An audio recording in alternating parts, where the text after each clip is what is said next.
डॉक्टरकडे जायचं, औषध घ्यायचं, मला सांगायचं, मी घेऊन आलो असतो. बरं मला सांग, अर्जंट का बोलवलं मला? कुठली गुड न्यूज देणार आहे? तुम्ही बाबा होणार आहात. अरे कॉंग्रॅच्युलेशन!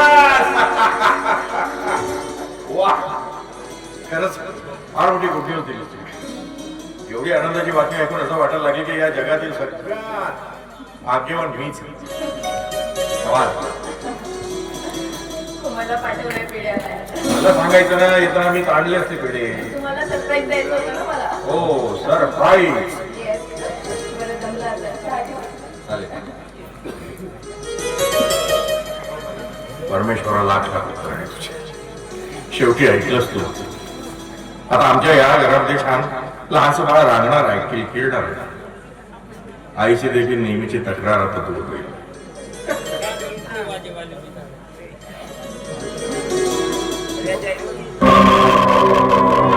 नमस्कार की प्रसाद बाबू. अरे जगन, नमस्कार नमस्कार. कसं काय येणार केलं? सहज जातो तो. रस्त्यामध्ये तो दवाखान्याचा कंपाऊंडर भेटला. हो, नारायण. तुम्हाला तर माहितच आहे, आपल्याला कोणी कोणताही काम सांगू आपण करतो ना.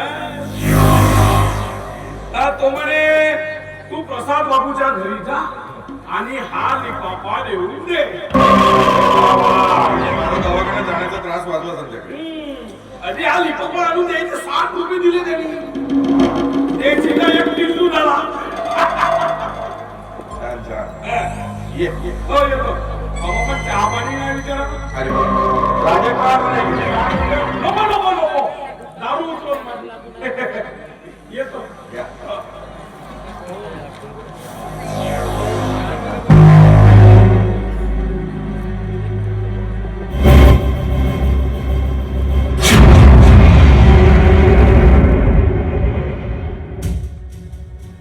हे कसं शक्य?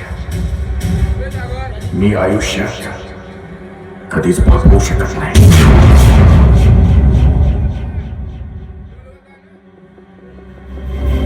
मी जर बाप होऊ शकत नाही तर प्राजक्ता प्रेग्नेंट कशी? याचा अर्थ प्राजक्ताचे माझ्याशिवाय दुसरे स्वतः नाही ते स्वतः आहे. प्राजक्ता थांबायचं मला. आणि आज या क्षणानंतर तुझ्याचं काहीच नको. मला फक्त एवढं सांग, तू खरंच प्रेग्नेंट आहेस? आता तू सांगितलं. खरंच प्रेग्नेंट आहेस? हा रिपोर्ट वाच. या मेडिकल रिपोर्ट मध्ये लिहिला की मी आयुष्यात कधीच बाप होऊ शकत नाही. मी जर बाप होऊ शकत नाही तर तू आई कशी? तुम्ही करणार. याचाच अर्थ असा आहे की तुझे माझ्याशिवाय दुसऱ्या कोणासोबत अनैतिक संबंध आहेत. दगा केलाय तू माझ्यासोबत. दगा. आणि आज या क्षणापासून तुझे माझे संबंध कायमचे संपले. प्राजक्ता, आजपासून तू माझी बायको नाही आणि मी तुझा नवरा नाही.